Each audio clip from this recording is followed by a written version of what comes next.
Hello, my name is Renee L. Rose. I'm the founder of Explore Art Talk. With Explore Art, our featured guests, we have meaningful conversations celebrating artistic and cultural diversity that makes our world extraordinary. So sit back, relax, and check out our content. Thank you for joining us today. Oh, I'm just doing some minor adjustments. So like the angle is right and I set the computer in front of the light. So hopefully, hi. perfect. You look beautiful. So do you. Oh my gosh. It's been freaking ages. Hi, you Yeah, look amazing. Oh I my do. God. I'm glad I look amazing. Hold on, let me move this computer back. I okay, so the background is like this painting. I don't know like how much of that we'll pick up, but here, Oh, let me you got a nice background. okay, cool. Yeah, I put the painting easel back there, and it's like kind of dark. It's fine because like the big picture windows in front. See? Oh, wow. It's like nine Oh, o'clock here. right here. I know. Here, I'll show you my view real quick. Just off the balcony. Look how beautiful this is. Oh, yeah. I think you put that view before on one of the social media. I think it's gorgeous. Oh, that's Oh, it's gorgeous. so beautiful. Okay, so I'm gonna close this door because the freaking laundry's going. All right, boo. Well, I got my coffee here, so I am good to go. Oh, I love it. So are you in the city?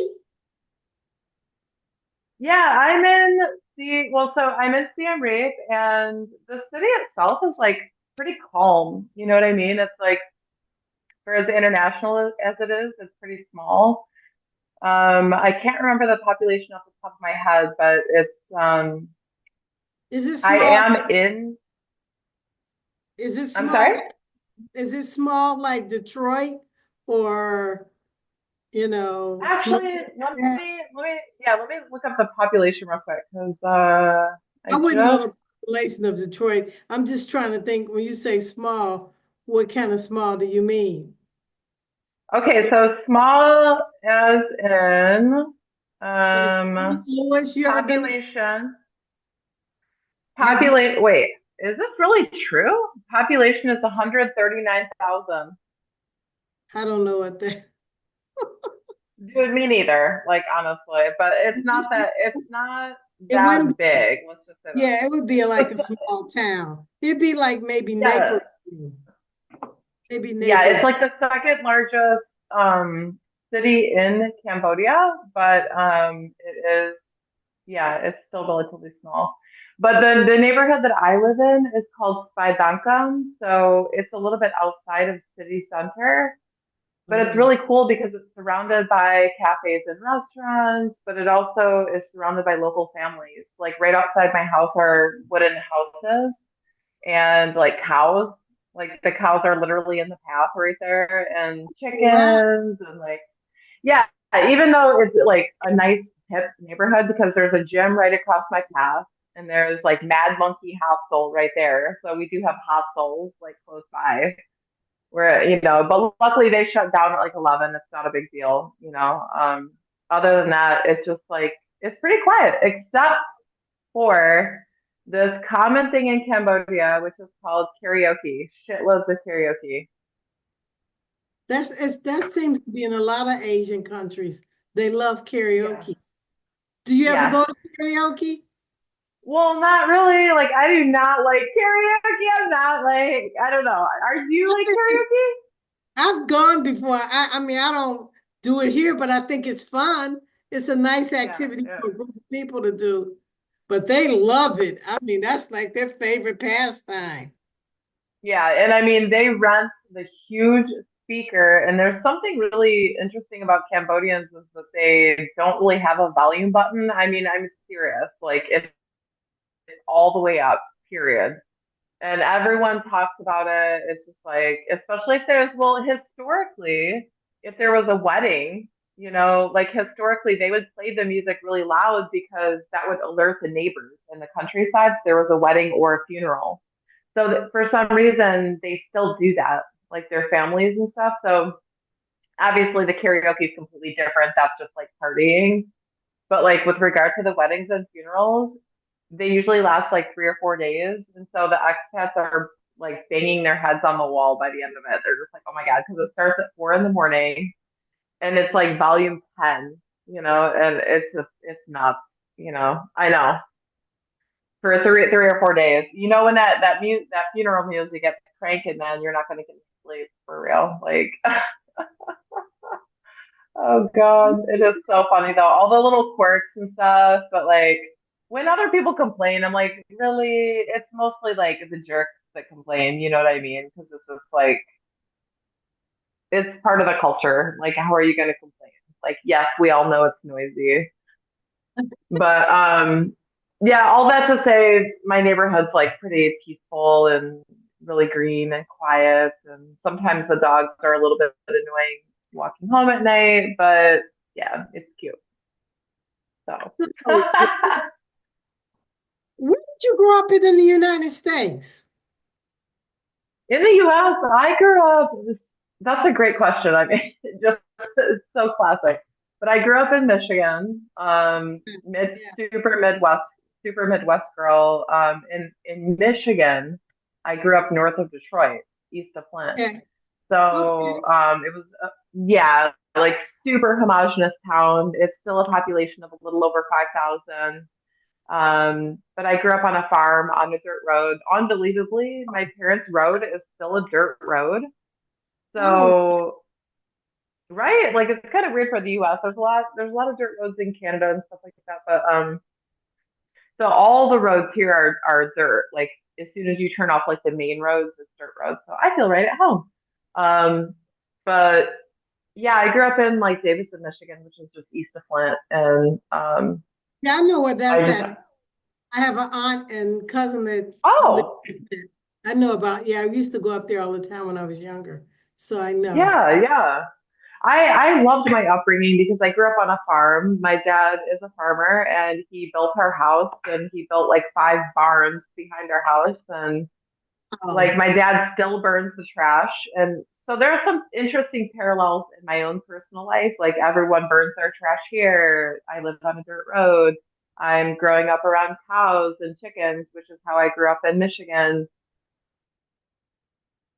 So there's like a lot of parts that feel like home to me just with the way that I grew up. Because as you know, in the US, we're a huge melting pot. People in yes. Cambodia have no idea. They think that we're all wealthy, by the way. They just, yeah. I know. I was like, oh, I'm an artist. Okay. Yeah. Like I look like I have money, but no, like because it's just an automatic assumption of privilege, really. And there's so much to talk about with regard to that. But like, so Well, yeah, there's some parallels there, I've traveled a lot in the world. I haven't been to Asia, but compared to most people in the world, we do have money.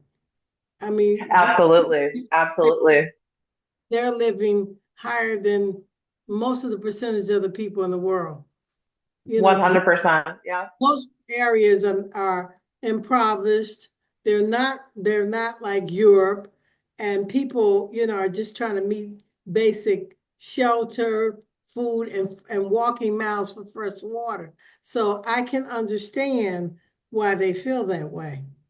absolutely, absolutely. They see us and they're just like, they see hope, like they just think that if you go to the US, like you'll make a lot of money. And for all intents and purposes, one of the biggest teachers in my life has been this country because every day I'm confronted with my privilege, and I definitely see it every day and I don't take it for granted. It's like, yeah, fine. In the US, I'm considered poor and, I'm way below the poverty line. Like, but here, privilege is more than money. And you know that, like, Yes.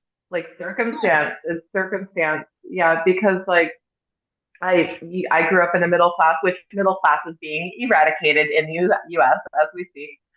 But I grew up middle class, and I never had to worry about, say for example, if I couldn't pay rent or something in college. Not that my parents paid rent for me, maybe for like a year they did, but it was always that safety net, whereas here it's flip flopped because a lot of younger Cambodians are expected to take care of their family.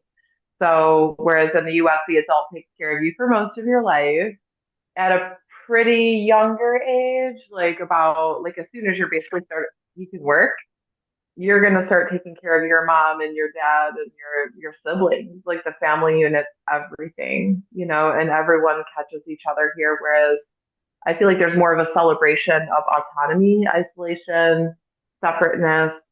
Um, as with anything good, also comes like some of the darker sides. So, but yeah, just the privilege check is constant here. It's insane.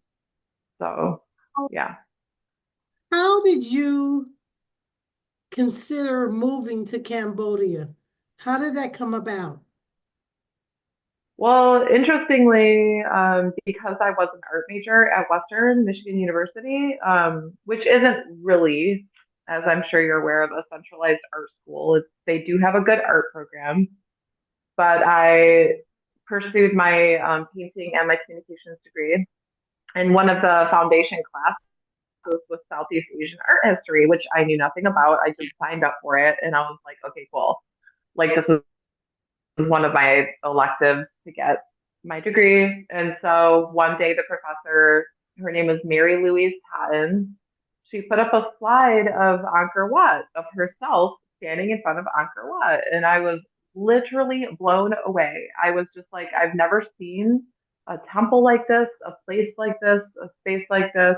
And she was like, I've been several times, and from my stance growing up, even though it was middle class, great education, everything like that, I still do consider my upbringing quite sheltered because it was just like all outdoors, barefoot, in my neighborhood, on my street.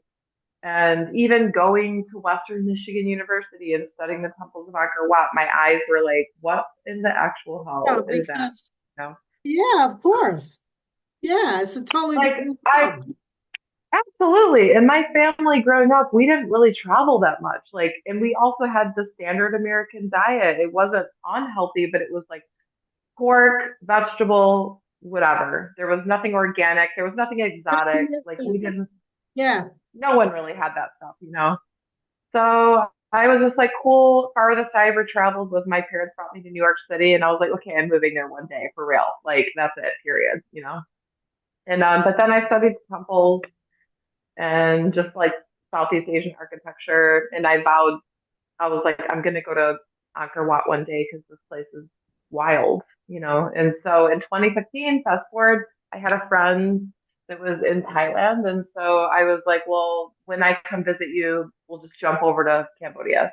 We did the whole rookie mistake, but it was still worth it, obviously, of going for 3 days, like super quick, in and out, go see the temples, the floating village. And in that 3 day period, we were walking through town. And that's when we stopped at a restaurant, and Bill, the founder of Colors of Cambodia, happened to be playing guitar on stage, which was very random because at that time he lived in Singapore. He was living there for 25 years, and he was only coming in and out of Cambodia maybe 3 or 4 times a year. So he came up to me and was like, "Hey, my name's Bill. I founded this NGO 20 or whatever at that time. That must have been like 10 years ago. And you should check it out, blah, blah, blah."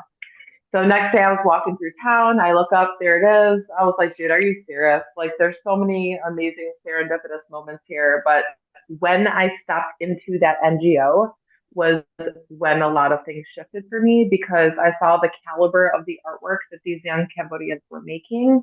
And Renee, I was like flabbergasted because it was, I hate to compare children, but I think because this is a Buddhist country, thereby, even by proxy, if it's not a family that's practicing Buddhism, there's a deep sense of concentration that that children have that they don't necessarily have in the United States. And I think a lot of it, I thought about it. Why is that? Why would the artists in any way, shape, or form be any quote unquote better? It's not that they're better, it's just that the state of concentration is radically different. And part of that was, as you said, we're living in hand to mouth cultures here. The parents are not able to afford cell phones and TVs and sometimes even an air conditioner, like sometimes even a fan, That's like in the or country. Yeah. Yeah. yes, or even a textbook, or even like when I did a series of videos for Bill. Now fast forwarding because I work with the NGO now, but we did a series of books on like, and the first outline was like, okay, I have to consider art materials. Well, when you're in a hand to mouth country, even a piece of paper and a pencil is difficult to come by. Like so, so you're thinking about extremely rudimentary things. How can you access paper? And you're just thinking about, oh my God, you're almost reverse engineering. You're just like, so anyway, I saw this artwork in Colors of Cambodia in 2015. That was my first introduction with the NGO. And when I went back to the States, as you know, we have a really systemic, deep rooted problem with these mass gun shootings. And at that time, I think it was the end of 2015, and the Pulse nightclub shooting happened. It was either 2015 or 2016. I was taking the train back to Chicago, and I was just like, dude, I'm beside myself. Every day I'm scrolling through this news. I just want to do something good in the world, period. It doesn't matter where it is. And so I was very compelled to write Bill, and I was like, can I come volunteer for 3 months? In 2017, I'm just going to be moving to New York in 2016, but in January, I have some free time before I get a job and like dig in. So he was like, where there's a will, there's a way, because Bill's just a very amazingly optimistic person. He grew up in California, but he's one of those outlier alien type people. He's just like super optimistic. And he had started that NGO in 2003. So he was just like, where there's a will, there's a way. So then I really dug in. So after my initial introduction in 2015, I went back in 2017. And that was when I spent 3 months. So I went back on my own. And that in itself was crazy because I just had never done anything so brave. And I volunteered 25 hours a week at that time. So I would just go in, help with materials, help with the children, help with photographing the works, cataloging, organizing, anything from my barang background, which barang is a term for foreigner here. It's anyone with foreign colored skin. So a barang would be any foreigner, and a parang with a P is the foreigner with white skin, and the parang with it's kind of difficult to explain, but the parang with the P was initially for the parang with the P was initially for people who went to Paris, and then barang with the B is the other foreigners. It's kind of like weird, but it's not like it's more of like a class issue here than it is like a race thing, if that makes any sense. Like, for Yeah. example, if you have really dark brown skin, that means you've been working in the field, so Yeah. you're poor. Yeah. Whereas in the US, if you have dark brown skin, you've been on a yacht like in Turks and Caicos and you're wealthy. And if you have white skin, you've been working in a computer and you have no time off. Like it's like totally opposite. But yeah, it's really interesting. But anyway, so I came back in 2017, started building a really deep community here, even through other expats and locals. And then came back in 2018, exhibited a solo body of work, and then I just kept coming back. I just couldn't like get away. So. So when you decided to go there, were you thinking more of personally, spiritually, how you wanted to devote your life to help people? And what about your art? How did that fit into it? These are great questions because one of the other facets to this was at Western during that time, I would go to the library. I love libraries and I miss libraries actually. We don't really have them here. But I would go into the library, and one day I was up in the religion section and I pulled off a book about Buddhism. And again, it's not like I grew up completely sheltered, but I grew up Methodist, even though my mom was a Sunday school teacher, but she wasn't even really deeply religious. I think she did it more so for the moral upbringing aspect. But I, quote unquote, discovered Buddhism for myself. And when I opened that book, I was like, oh my freaking God, like this makes so much sense to me. And Yes, I'm like, this reads more like, because it is more like philosophy, and it's so rooted in autonomy. Buddha was always like, as am I, so are you. And I just really identified deeply with all of these principles. And then coupled with the fact that I was studying this in, you know, taking Southeast Asian art history, some of it was rooted in spiritualism, as you brought up. With my own artwork is and remains always like the deepest part of my spirit. So that was just something that never took a back burner. As many, jobs as I had, being a personal trainer or being a yoga instructor, and even being a gallery director now, my artwork obviously it's right behind me. It's always with me. It's still very, very integral and important. So at that time, I was offering my skills as an oil painter to Colors of Cambodia during the volunteering process, and then also developing a community here in order to get a solo exhibition. So as far as long-term goals, Renee, I was just like, dude, I just moved to New York, period. That was it. I made it. Like, I was just going to move to New York after Chicago, live there, die there. Seriously. Because it was just like, that was it. I I didn't even plan on moving to Chicago, and then I ended up spending 9 years there. And that was kind of a freak thing that happened. So New York was always the end goal. And then when I started going to Cambodia, that was when everything shifted for me internally even further because of the radical confrontational nature with your own identity.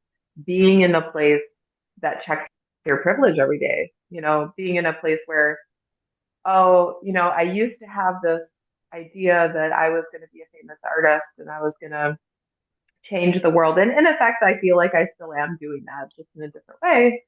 But I was going to go to New York and just be one of the most highest paid women in the world. I had these things. I was on a trajectory, and as we know, in some ways I still am, but in a different way. But no, like all of that dark side of the art world that we see and know and sometimes associate with the nepotism, the money, the infrastructure, the market, the fact that the art market has never burst. I mean, like all of the darker sides, I really saw like even more so because as you elevate, you're a very enlightened individual. As you elevate consciously and spiritually, all of those things don't matter. Like literally, all of these things, piece by piece, without me even forcing it or anything, starts to fall away.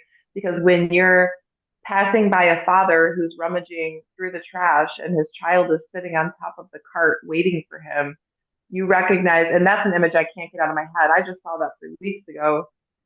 You're just like, oh, okay, like I see what the universe is presenting me with now, and I understand that none of this fucking matters. Like, period. That father's trying the best that he can, and I'm literally gonna weep like almost every day. So little bit by little bit, as I got to know this country and just the extreme problems that are presented daily here, I was like, okay, my soul, as I started meditating, because I really started a meditation practice too around 2016. And so I think undoubtedly all of that kind of converged together very naturally, just kind of like my meditation downloads were moved to Cambodia. I was like, what the hell? Because I just moved to New York. I was like, period. So when I did the first magazine with you, you were in New York, right? Yes, yeah. Mm-hmm. Never really got to know you. I loved your work in Chicago. And just a little background with me, I grew up Catholic, but I'm not Catholic. I'm a very spiritual person. I have a cousin that's Buddhist, so I really respect Buddhists, but I agree with the. Oh, wow. But with you, one thing I begin to know spiritually, when you started to vlog, when you did all your vlogging, I saw a spiritual awakening happening with you from when you left New York to go to Cambodia. I could see it. Your Wow. personality, um, where you became more empowered, more confident. There's a glow about you. There's a certain frequency and energy. I could see it. It was the Oh, most, you're making me like tear up. I'm Yeah, serious, for the sure. most Like, beautiful thing I have happened. Your work was already outstanding, but it always had a thank certain, you. but I'm glad you did this. I'm so That's happy awesome. for you because life is about finding your purpose and being Absolutely. comfortable Absolutely.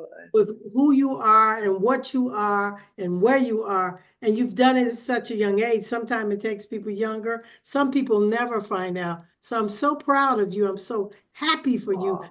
I definitely understand because it definitely is you just this bright little soul running around in Cambodia. Not that you, not Oh that my you God, just being, yeah, yay! Being my most authentic self, bro. yeah, Woo! not that you weren't happy before, I but it never thought about that vantage. That's why I'm like tearing up because I am obviously you're living your life and you're so on the inside. And when you do look at something like social media, it's you can see it. It's more linear because you can just kind of see it laid out.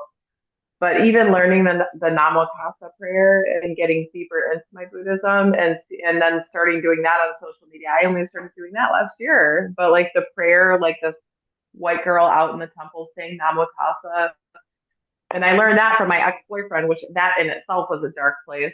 We won't even get into that, but not necessarily, but you know what I mean. Um, Thank you so much for saying that. Yeah, like because when I started receiving those meditate. downloads, really like one of the big things, as you know, being spiritually evolved, one of the big things, and I read Michael Sanger's book 2 years Yeah, ago, The Art of yeah, Surrender. Did you read that? yeah. Yeah. So I really feel like as you get older, and like you said, some people never reach it, but when you do reach this like really sweet spot in your life where like, okay, I never considered being a gallery director, but also I'm not going to let my ego battle something that has been presented to me because this is part of my path. And whether I like it or not, and I do like it, thankfully, because Michael Singer describes so many moments that he doesn't like. Um, I'm just gonna lean into that. And so, yes, it feels like a really good spot to be in. But when that first started coming to me in New York, I battled that because Oh, I had just moved to New York. I mean, that was it. I was like almost angry because I was like, well, now what? Like now that I just start showing in Chelsea, now what? As an oil painter, where that was my dream my whole life to be famous and to be well known and to show in Chelsea. Not that I can't still do that, but it's obviously so much easier when you're making friends and because I started showing. I right before I left, I was invited to a show in Chelsea, and I showed my work there, and I was like, wow. And I started teaching at the Art Students League. I started, having some success as a young artist, and to leave that as like, and of course Chicago was great for my success too. I'm not just saying, oh, New York, New York, New York, because now everything's New York awesome. is But the like center. New York is the center of the art world. I mean, it really is. So totally. I understand what you're talking about. Not there's no disrespect for Chicago, but I understand what you. Totally. But I Yeah. understand why your light left you to go someplace else. I Yeah. And I I was just did like, something dude, similar to that. I always had a background in something else, but I left making an enormous amount of money and left all of that because I just wanted to live a different type of lifestyle. Because it was in politics, and you know how politics oh is. wow. I Wow. left that, and when you think that that kind of stuff matters to you, and you give it up, and people were like, "You out of your mind," but it really didn't. I'm happier than I've ever been in my life. and I can't explain. I wake up joyous and happy. But when you have that, and it's something you can't buy in the store, it's something you have to have inside of you. And being a Buddhist, you understand that. I started meditating when I was in 20s. That was the best thing I ever started doing. And I never Wow. stopped meditating the morning and the evening. And it's a part of me. To me, meditation is an all day thing to keep yourself Well, centered. that's what keeps you looking young. I swear to God, I tell people because they're like, "How do you look young?" I'm 42. I'm a nice age. But like, you look so like vibrant. I'm telling you, like, I'm I don't meditate as daily as I used to, but I pray every day. Like right now, kind of prayer has it's not one or the other because it's still both. But like, like I'll do meditation weekly hour is meditations, a but type of prayer has meditation. been amazing. Prayer Yeah, is a type of meditation, and it's a yeah, frequency that you like to keep in your body to keep yourself centered and balanced, and to yes. keep ego out your life, to make sure you're coming from the heart, to make sure you're true with yourself, not judging people, and all of that kind of stuff. Yeah, yeah, you resonate a lot of joy. I'm not just saying that. You really do. I'm And so do you. And so when we get together, we're just like, woo, high vibes for sure. It's been, as you know, a very dark, laborious journey getting here because in order to get to this light place, as you know, there's, especially in the past year, holy shite, like it was really. through one of the more difficult relationships that I've been in. And I don't have animosity because this person's awesome. He was a Thai guy, but in effect, being in a partnership or just confronted with any kind of relationship that will bring up some of those things could be any dynamic, as you know, Yes, mother, father, who cares? yes, But yes. like because of that, I really like well, the bad part was that I woke up in fight or flight every day, so I was like shaking every day, and I lost like 10 pounds, of which I gained some of that back. So I'm in a really good spot right now. But I didn't know what was happening to me. I was like, what the hell? Like this was all of 2023. And even my family, my friends were writing me. They were like, we're worried about you. My hair was falling out. But it was because I was deeply unsettled in my body. I didn't feel safe, not just because of that partnership, but there were things that I really needed to confront and uproot, like rotten things that I had thought that I dealt with a long time ago. Essentially shadow work. So Carl Jung's shadow work. Don't need to like mystify it. It's basically just really sitting with yourself. And I did. I sat for hours. Like I would just sit, and that's when prayer saved my ass because nothing else worked during that time. Not meditation. I couldn't even stand to sit like that, but I could sit and pray. And I just asked for the Apsara and Buddha, higher powers that be. It didn't even matter. Like I was just like, please carry me through this and give me the strength that I need so that I can graduate in my life and awaken So further because this is deeply uncomfortable. Like I can't even exist in my body right when now, you and look back at it's it, crazy. when you look back at it, I Yeah. embrace pain and the the difficulty I have in my life because I evolved to a higher spiritual level, and it Yes. really gives me contrast, and it also tests you to help you find out who you really are. And when you come through that, the other light of that, I would not change anything in my life to be where I am now. Yeah. It's some difficult things, but think about how you've evolved and how beautiful the outcome is. I mean, that's just, you're a strong person, you're a confident person. Because a lot of people stay busy and ignore so they don't have to confront their inner self. You embrace Well, it. here's a huge thing, Renee, and you'll get this. And tell me if my mascara looks crazy because I was like, you literally had me in tears. But so here's the thing. I Beautiful. I had I had a I had a download last week. I was like just sitting there to meditate because I'm finally starting to kind of get back into that meditation practice. And I was like, oh, I've got to, and I came up with this great concept. It sounds like something Mel Robbins would come up with. And it's basically pruning the energies. And I realized that because we're operating in the 5D now, which is amazing, and we can see almost like a tent-like structure, or I would think of like a spider web where we're like, okay, it's cool. This is a great place to be. But after all that work, right? Woohoo! With that being said, sometimes there's these little like silk-like cords, almost like a puppet, or like these extensions. That's how I view them. Of like it's like a big bush or something that needs to be pruned. And even the little connections now. So this is where you have to really fine tune, right? Because okay, yeah, fine, you graduated to the 5D, now what? This is when you start to recognize, oh, okay, what are the smallest ways in which I can prune my energy to ever more clear the path? Because those distractions, even if they seem small to you, if there's 3, 4, 5, 6, 7, 8, 10, 20, all of those little things are going to start pulling at you. So I was like, oh, I got to do this, I got to do this, I got to do this, so there were three big things that I did. So I did them all within an hour. I wrote this person and told them, don't contact me again. I blocked another person because I didn't want his energy watching my Instagram stories, even though we weren't in communication.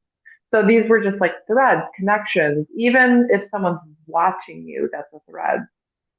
And then I asked for like it was like a little minor raise and like of money in another area of my life. And so there were areas that were either giving me subtle anxieties, or it was a connection to someone else that I didn't need anymore. In doing that, whole like just those little things, like energy cleared up, and it's like, so now it's more so, okay, how can we prune the energies ever more, and it's a really good place to be, basically, because after that difficult work, it's like, okay, you trudged through the swamp of sadness, you're in a great spot, you're healthy, your diet's better, and like you gained a little weight, you finally feel grounded, like what can further be done, you know? So that's the spot that I'm in now. It seems like you're in a very similar spot, and yeah, it feels good. So So the move to Cambodia was positive for you. It was a great move. absolutely, absolutely. Yeah. What's interesting about New York is that I had spent so much of my life trying to get there, but then when I was there, I wasn't as happy as I thought I would be because I was working to live, and it was like I was busting ass doing 7 classes a week at the gym. And then I had 2 private clients. So I was always going up and down to Williamsburg. As you know, it's an hour to get anywhere in New York. I was living with 9 people, so I was sacrificing part of that energy. Oh yeah, totally. We lived in like a big Victorian house. Oh, okay, that's And it why. was Yeah. it was yeah, it was a really cool house. It was like haunted and like really interesting, and but yeah, 9 people, and it was just like we were all on top of each other, and I love New York with a passion. I'm going back in May to visit, but like yeah, A lot of energy. quality of life here is just much better for me. With the weather, I hate being cold, like How is the weather everything. there? What kind, is it always tropical? Always tropical. Like right now, we're in our cooler season.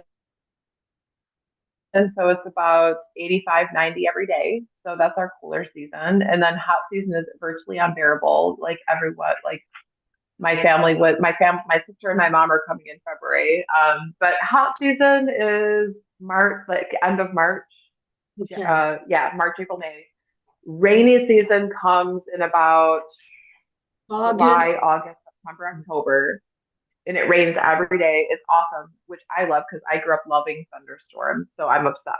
Rainy season is my favorite. The rice fields are popping, and now we're transitioning into the cool season. So rainy season has officially ended as of a week ago, and now we're in our high season. So this is when all the tourists come from China, all around the world.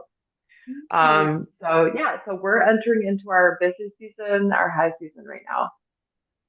So, how did you get introduced to becoming the director of this fabulous gallery? How did that happen? Yeah. Um, Whoa. Queen. You already know it. You already know it. It's the art of surrender. No, I'm just kidding. Okay, basically, Bill is like my best friend here in Cambodia at this point. He is the founder of the NGO, Bill Gentry. He Yeah. started an NGO 21 years ago, and what it is it's a school that provides free art education for all Cambodian children and teens. And right now, we teach in 10 different schools around the countryside, so within a half-hour radius. And then we also have the double-decker school where we teach classes 7 days a week. I am not actively volunteering in the sense of teaching because we literally have like 8 salary teachers that Bill has is providing for. Um, what we do weekly is we do art critiques weekly, and so we all get together and talk about our art. And then I've pretty much kind of been like a mama bear. Like I'm there for whatever people need. Like I bake cookies, and I'm just part of the Okay. family. And like, what? How can I don't know? What do we need? So my title was interesting. It was like it was something that I kind of stole from Gary Vaynerchuk, which was the chief heart officer. So I was the CHO. It was just cheeky. We were just being cheeky because we're like that. We're like a family. We're funny, and So it's been a really close knit team for a long time. Since I started volunteering in 2017, and Bill is because he was out of the country in Singapore, he wasn't as close-handed, but now he's lived here for 2 years because his family sold the family business, and then he was like, finally, I'm going to move to Cambodia. So he's been on the ground here for the last 2 years, and so because of that, like he's always wanted to start a gallery, and so because he's been out here, finally, he was like, I'm going to open a gallery. None of us cared about it, literally. I just got to be honest because Bill is, as I said, he's very optimistic, and with people like that come a lot of really good ideas. So he has global ideas of art will change the world, which is one of the big taglines of the school. And like his goal, he's worked with indigenous populations globally. He's worked in South Agree with America. He's worked in, so he's been actively he's built problems in other areas, or sorry, he's not built problems. He's built schools in other areas of the world. But Cambodia has always been like the flagship. Well, He always had a deep. Bill. I agree with Bill. I think part of the problems of reason why we have so much conflict in the world is because art and culture is taught less in the schools. And I think that helps you Mm-hmm, become very knowledgeable about other cultures and very more mm-hmm, we don't do that anymore. And plus, I think art has a frequency that helps people love. It's a safe place where you can discuss things that you can't normally necessarily discuss or even be able to mm-hmm. express. That's So huge. I Yep, think that's huge. can change the world. That's why I do the magazine. I've got to figure out how to monetize it, but I do it because I want people to see the magnificent things people are doing around the world. If we would just focus on that, the world would change overnight. Who cares how many things that we disagree with? There's more things that are brilliant about people. God, I mean, it's I amazing know. what I people can know. do. It's the talent. That's what I love about social media. Not all that other crazy stuff. I'm amazed at Yep. just how Yes.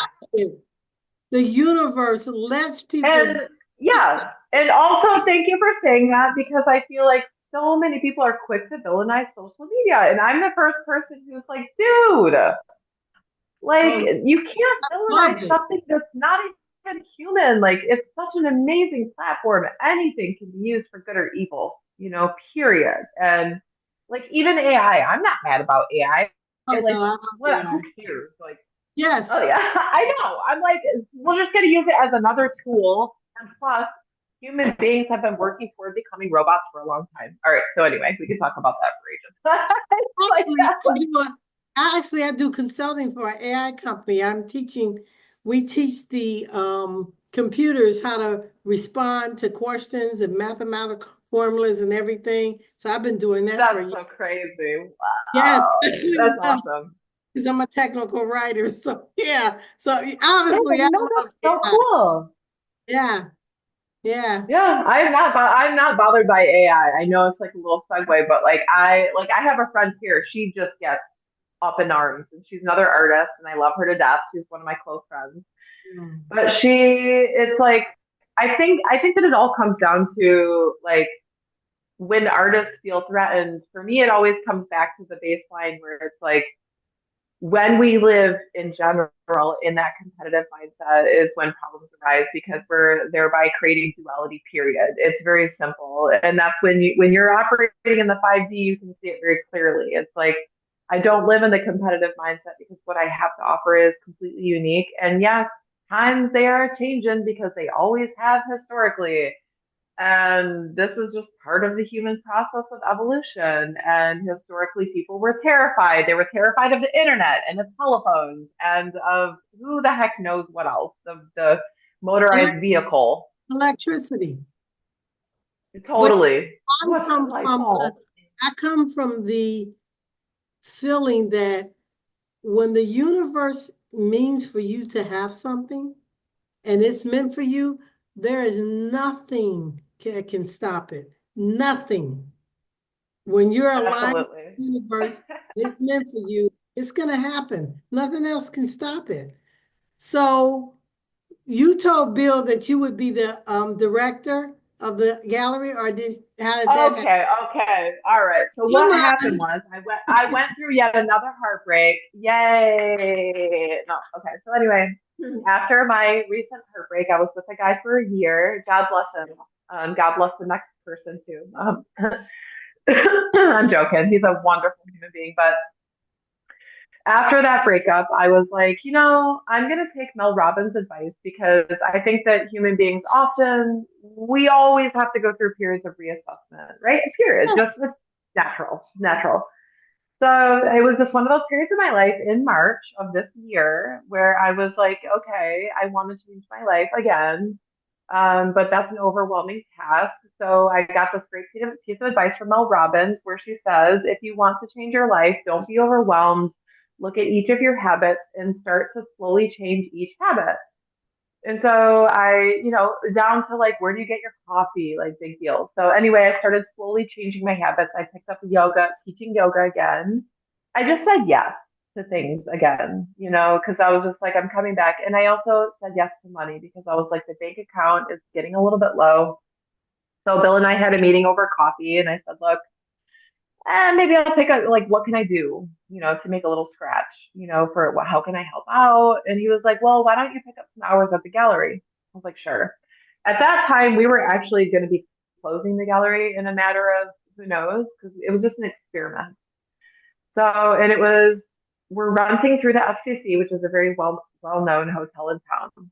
So it's a cozy situation. It's a nice shop front. They basically have three shop fronts, and it's right by Okay. the river, so it's Okay. extremely centrally located.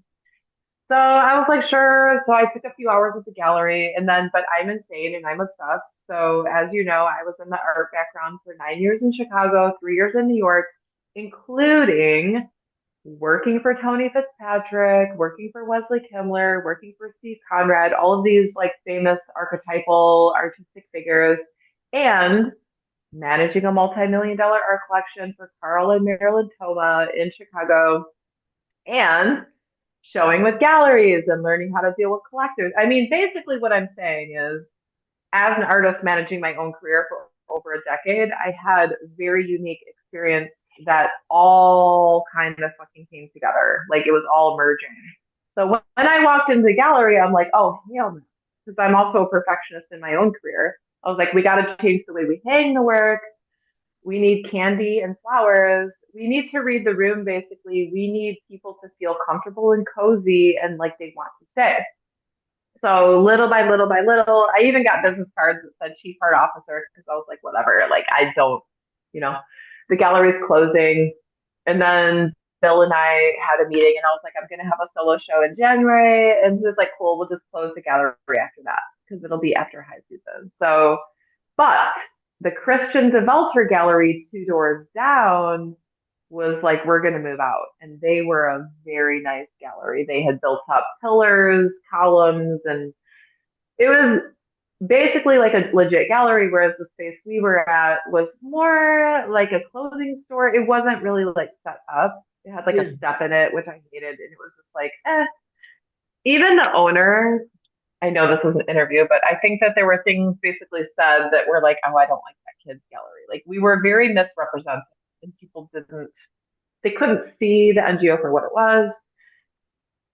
So anyway, here's the big Michael Sanger moment. Bill's like, I'm leaving the country for a few months. How about I give you like a stipend and you set up the entire new space and we'll just see what happens. Oh, Yeah. I was like, oh, all right. Well, exciting. I know. It Yes. wasn't just about the money, but it was like, holy shit, this is like a once in a lifetime opportunity to build up a new gallery with a budget. Because Oh, to as bring I a said, new Bill, image to the area. Yeah. yeah, dude. Oh my God. So we left it up to fate because there was a business owner, a woman, a shopkeeper. She came in the day that we found out the Christian Development Gallery was up for grabs. The shopkeeper came in and she got to decide, do I want the Developer Gallery or do I want the River Gallery, which is our gallery?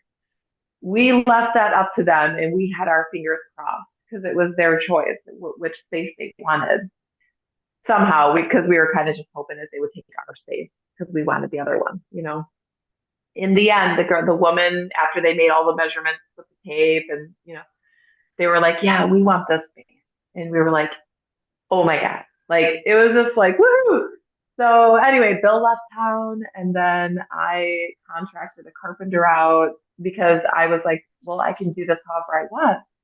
So I wanted it to be approachable, very approachable. Again, I really wanted people to stay because something that must be known about Cambodia, highly fascinating. It's very new with regard to building the arts. Like it is a really, it's almost like difficult to explain because during the genocide, most of the artwork was either destroyed, 2D artwork, because as you know, when you study mostly like temples and architecture and you know ceramics and things that are very sturdy that will number one survive the weather, but number two, all the artists were actually killed in the genocide as well. So between 1959 and 1979, a quarter of Cambodia's population was brutally murdered, including anyone that wore glasses, anyone that could read, anyone that Yeah, I painted, remember anyone that the, took the, pictures. the emperor guy. He didn't like people who wear glasses. He thought they were. Never mind. Go ahead. Yes. Yeah, yeah. Pol Pot was just a lunatic, and he basically Yes. said, you know, he recruited child soldiers basically because his mission was to revert back to what life was like in the time in the countryside. So those that were workers, the proletariat class, the working class, those were the only ones that mattered. And anyone who was the bourgeois, it was tearing this Yeah. country If you down, wear the glasses, you intellectuals, the consider music. bourgeois. Exactly. It's Yep, crazy. yep. And that class issue still remain. I mean, it's everywhere in the world, but it's still like large. Like it's an issue here. But with that being said, LGBTQ movement, body expression movement, even the gym, literally the gym movement's extremely new here. Hip hop is brand new because, as you know, it was developed in the 70s. It couldn't exist before. So now, wow, hip hop is being developed in the 2000s. Weird. Like, what? So these second and third generations are crucial, even though they are coming from this war torn generation and a generation of trauma, which they have to deal with. I mean, I'm talking like it's like a dump truck of things that's just like piled on these second and third generations. Like, but with that being said, that is why there's zero to little representation of Cambodian artists globally. And as I really dug in, I realized this is part of my life mission. This is part of what I'm supposed to be doing as I'm building this gallery. I was like, okay, I want to go 1950s modern, but I don't want chrome and black and steel like a lot of New York galleries. I don't want people sitting behind the desk like this. I want there to be fresh flowers and plants and candy and wood. So I hired the custom I hired the in-house furniture designer for the FCC, and he built like a mid-century modern bookshelf and a flat file and a postcard shelf, and we did like a 3,000 postcard project. And I had basically a month and a half to get everything ready before I left the country because Bill was coming back, I was leaving, and I wanted the gallery to be in a good place before I left. And I developed an incentive program with the postcards for people writing Google reviews. So at this point, even 6 months in, we're at 111 five-star reviews, a very auspicious number. And we've been selling. So we've been selling, I mean, I think we probably sold $25,000 of artwork since we opened. And we calculated our annual costs. Our annual costs are 40 grand. Like if we, because things are so cheap in Cambodia, like if we can beat that, or if we can just break even, great. I mean, it's got to make sense for Bill. He is a businessman after all, and he doesn't have the school. So the artists right now that we represent are Cambodian artists that have graduated through the lineage of the Colors of Cambodia Art School, in addition to other artists in Cambodia. But we're starting with the core artists that we know and love, our family. They're all in their 20s and 30s, so they are not the students. And I'm very specific to differentiate that because before it was like, oh, what is this kids gallery? No freaking way, dude. The only artist, because I play hardball, that's the world I come from. As nice as I am, that we're living in Chicago and New York for many years. And if you want to be taken seriously, period, so I'm taking all of the things that I learned as a young artist, making all the mistakes that I made, how to price work, how to value yourself, how to value your time, the amount of work it takes Brand, how to to show build in a a gallery, like how to build a brand. how to build a brand, Yes, yes. When 1000%. I saw the picture, So, it was like it was so beautiful because it was a lot of warmth. It was like a celebration mm, introducing the art world, the gallery to a community, which is awesome, which can be duplicated. Because I keep telling people, I said, do you realize majority of the people in the world have never been in a gallery and never been in a museum? People are so, stuck in this one little world. And I mm-hmm. loved it. I loved it. It looks so Well, warm. Renee, one of the first things, Renee, that these young Cambodians say when they're coming in the gallery, and this is a very interesting layer that you'll be keen on noting, because as you and I are proponents of social media, we've been getting TikTok culture in on the gallery. So this is why, just as your movement is very grassroots, and you're like, come hell or high water, this magazine's been going for 10 plus years. It's all for the benefit of humanity. These TikTokers are coming in and they're covering the gallery, and now we're getting all of this crazy traffic from young Cambodians in their Awesome. early 20s through TikTok. And the first question they're asking is, how much does it cost to come in? And I'm like, nothing, because they don't feel comfortable. They're just now feeling comfortable stepping foot, period, in a There's gallery. not, I mean, I'm talking open you the got people, door. in Chicago, there are kids on the South Side and in Hispanic Oh, and yeah. Black kids who never Mm-hmm. go to galleries, who never Mm-hmm. go to the Art Institute, because I personally feel the Chicago Art Institute is not welcoming to Chicago. They're Oh, snootish. wow. I even know some of those Mm-hmm. people that sit on that board. I mean, the art world, and I think it serves its purpose, but Mm-hmm. I don't like that it looks down on everybody, telling everybody this is what we call art. Who the hell are you? That comes from the, Exactly. that's not where it should be dictated. That's why I'm doing what I'm doing. There's artists Yeah. everywhere. So I love that you all did this. More of that needs to happen Oh. Mm-hmm. all around the world. That would totally change the art world.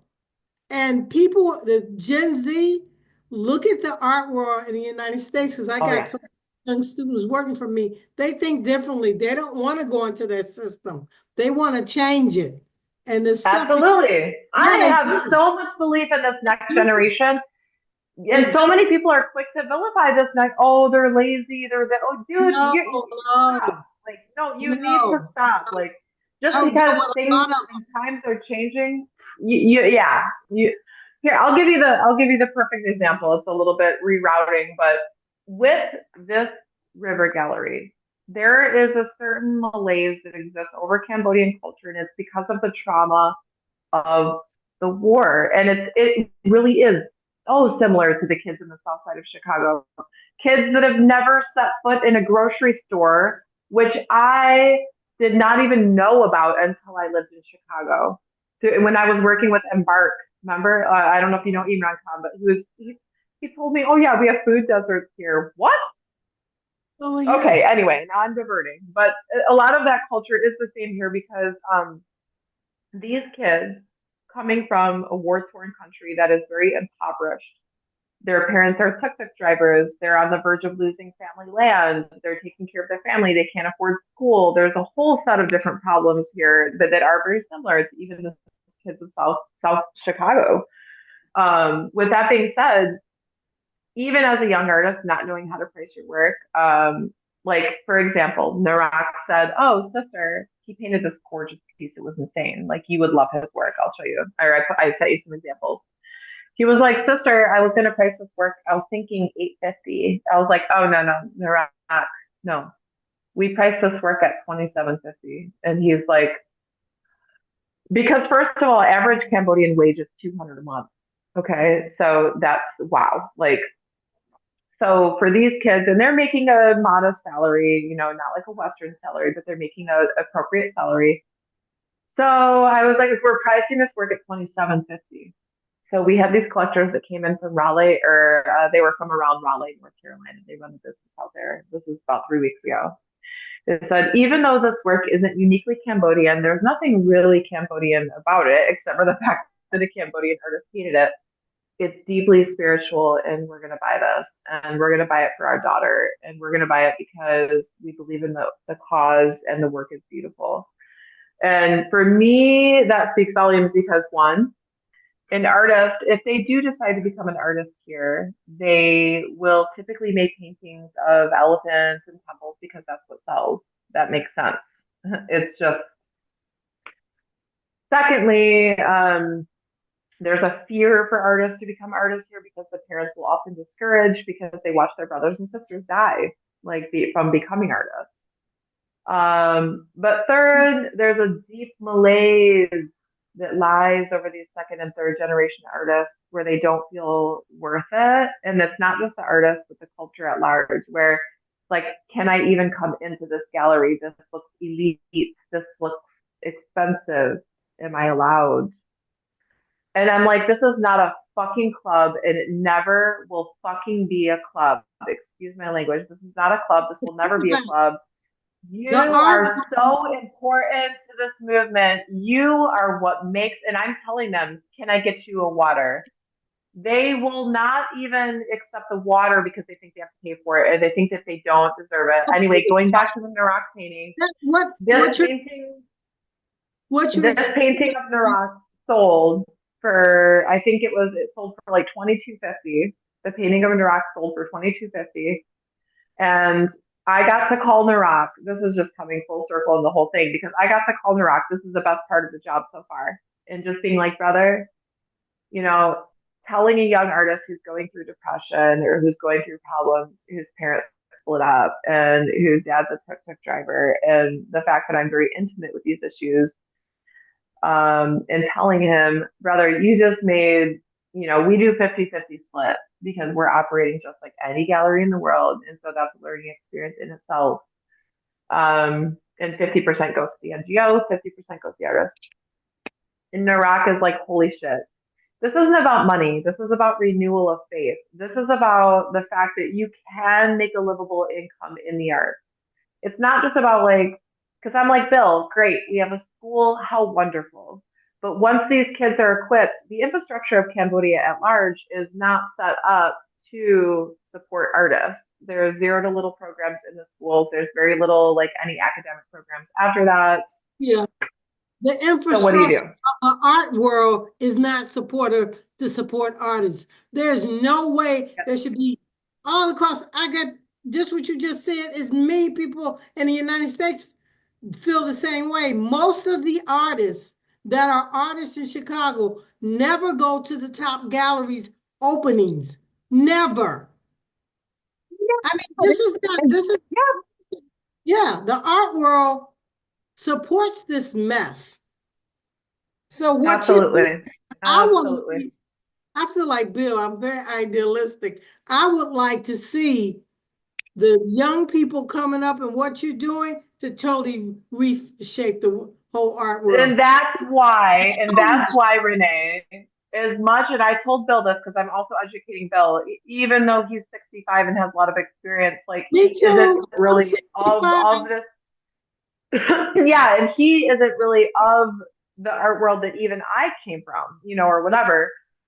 And so I'm like, Bill, look, and so, but you're a lot more adept at social media, let's just say that, because I'm like, Bill, look, for as much as we need to finesse the deep pockets, and like he's really good at dealing with money and this and that, and I was like, obviously those are very integral and important. I'm keeping a collector database, like I get it. We've got the email list, like great. But with that being said, even though these people funneling in from TikTok, the youth of Cambodia, and they're like 18, 19, 20, some of them are even high schoolers. That's who we're reaching because it's interesting. It's no different than anywhere else in the world. When you have an Instagram photo opportunity, or you have a business that's photographable, like we're just dealing with the way culture is, period. The Cambodians want to come in and take 50 pictures in front of the paintings. Why? Because the art world is a sign of prestige. The art world is a sign of money. These are places where young Cambodians want to be, where they deserve to be, and where they can go, and that's what I'm saying. It's like, it's not just about being smoke and mirrors and fake and taking pictures in front of expensive paintings and posting them on social media. Like, there are much, much, much deeper things that play here. For me, it's like, okay, this is just as important. These generations that don't necessarily have money, but here's what I'm noticing. They will pull a dollar out of their pocket. This gives me chills. And they will walk over to me and say, I want to donate, because they don't want to be seen as oppressed poor Cambodians. They're not. And no one should ever look at them as such. And I'm like, thank you so much. You're so valuable. You're such an important part to our gallery. Come again in 3 weeks when we change the exhibition. Can I get you a water? Take some candy, have some free stickers, take a postcard, tell your friends. And then on top of that, we hired someone else in. His name is Tobin. He came from a New York school. He worked with inner city kids in New York. Now he's further broadening the conversations. Where are you taking art classes? Are you taking art classes? Are you interested in art? Um, so it's about, like, it's so grassroots to the point where, because the artists were killed, there's no freaking comparison. Like, it's insane. Like, I love it. I'm obsessed. I'm like, this is crazy. There's so much to be done. And so now here we go. I'm realizing, as the gallery director, the greatest goal of the gallery is to become a liaison into these bigger institutions. I'm shooting pie in the sky as well, just like you would, just like Bill would. I'm thinking Southeast Asian Art Society. I'm thinking Metropolitan, because who else is going to be a thread? Yes, there are other galleries, but they're very few and far between, to continue and to even open this dialogue of what it means to be a second and third generation Cambodian artist living today. Why that voice is so deeply valuable and important, because there's no fucking representation, period, globally. Like, it's nuts. And the artists that they do show from Cambodia are already well established in their 50s. Like, there's one artist that keeps being shown, or two. There was one artist in the Venice Biennale that showed, and he just showed in Ann Arbor. And it's like, it's the same thing with the art world, where they just keep showing the same artist. It's like, great, we've seen this person. What about an You, inner city Chicago kid? you Like, guys are gonna, Bill is definitely keeping the gallery open, right? Yeah, so we gotta be smart, and Bill's excited by it, but like he just said that they reviewed the numbers yesterday and now he's leaving town again, so we gotta figure it out. But yes, we're gonna keep the gallery open. It is very experimental at this point. Yeah. I think that he's seeing because his intention is to become one of the best galleries in Southeast Asia, at large. And I'm like, absolutely, absolutely. And um, with the reviews that we have also working completely above board, everyone knows where their money goes. And because of the fact that we have such a tight ship, when buyers come in, they love knowing that half their money goes right to the NGO and half money goes to the artist. It's like built into win, period. Like, Yes. because people love knowing where their money goes. There's a lot of wealthy people that come to Cambodia and they don't know where to donate their money. They don't know what to do, and this is such a good cause. It's like, well, if you like the arts or whatever, and a lot of people come in with an art budget. They're art collectors, and they're actually true art collectors. We had this Indian couple came in. They bought $10,000 of work. That was our biggest sale to date. They were like, we have a small art collection in the U.S. Eventually, we want to donate it to a museum. I'm like, perfect. That falls in line with our goals. So it's a matter of also like building those connections over the years and being known for facilitating these small and large collections. And eventually we will do loans. We're just going to have to get more and more serious over time as we build. For Yeah. me, part of this process also, Renee, has been setting aside the fact that when you are working for yourself as an independent artist for so many years, it becomes very tied into your identity and your ego. So part of the process of letting go further of these bigger sides of my ego that no longer serve me have come from living in Cambodia. Now it's crazy how much has shifted. When I sell a work, great. Wow, woohoo, I make some money. But when I sell the work of a Cambodian artist and I get to call them and tell them, hey, you just made $1,000, and I say, hey, Salone, how are you going to spend that money?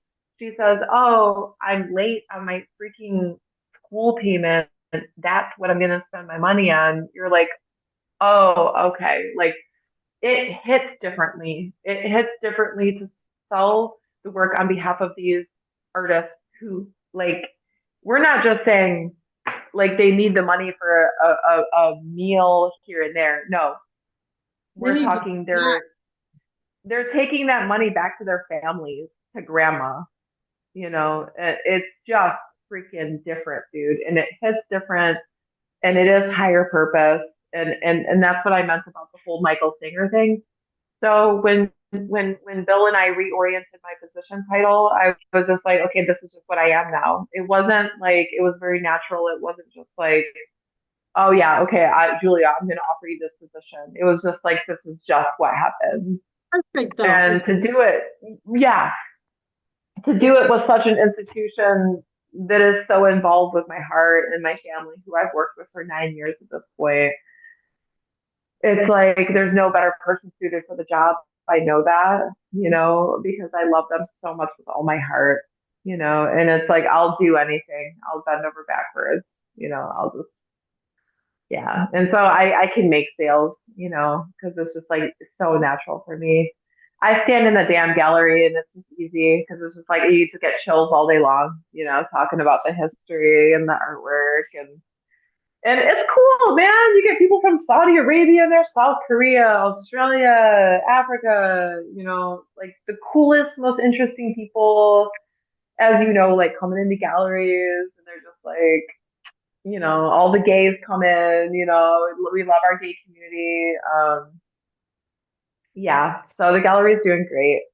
But like I said, the most interesting thing is like this whole like these famous TikTokers, because TikTok is popping off in Cambodia. It's a way, as I mentioned earlier, like with the $1, it's a way for the youth now to express themselves, and they deserve that, and they deserve to have an equal platform for their forms of expression, and so I just hope to continue benefiting young Cambodians, because yes. these Cambodians who only have $1 to spare are more important in a lot of ways because they're the ones who are driving the ship and they are going to be our future collectors.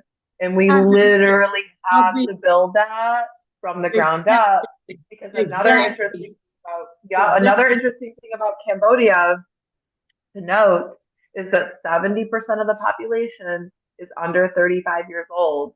It's a very Mhm. different climate than the rest of the world because those older generations were literally thrown in mass graves and decimated. So because of that, that's just the demographic overall of Yes, Cambodia. and plus, So that's really freaking crazy. that's the future of the world. I mean, the United States is increasingly finding themselves that way because at the end of the baby boomers. This is the largest generation of older people. After that, everybody gets younger and younger and younger. So this is happening across the world. It's something that they got to deal with. They've got to, they got to let go for trying to run everything. That's one. And stop saying these kids are this and they're that. And you've got to engage Yeah. with, you've got to let them and bring them in the fold. And yeah, I actually started Explore Art Wave, which is focused strictly on Gen Z. And I have like Love five it. interns that are going to be creating content for me to put on. Because when I boosted and put content out there, I got young Gen Z people follow me from India, Africa, everywhere. So I know I have good Love stuff. it. I just, I'm just keep doing what I'm doing. Because I feel like they're going to be driving the art world, and I want to be right there as they Yeah. drive that direction. Yeah. Yeah. You know, And I have so much belief in Gen Z because like yeah, they're exciting, they're smart, they want to yeah, spend their money the right way. And yes. we're moving further away from like even drinking culture and like things that like dampen the spirit. And I'm finding that these younger generations that it's just not cool. It's just not cool Yeah. anymore. You They're know, into like I love sustainability. that. Like, They keep, aw. Well, I'm so proud of you too, my love. So, so proud. thank you. I appreciate it. I really appreciate it. Well, you have a nice day, sweetie. I will email you because I'm going to start to work on your magazine this week. I want to release it, both of them this week. So I started some today. I should finish most of it tomorrow, but I'll let you know. All Mr. right, beautiful. You are Okay, a champion. I love you so much. Thank you so much. vice versa. Thank you. Have a nice All day. right. Okay, You bye-bye. too.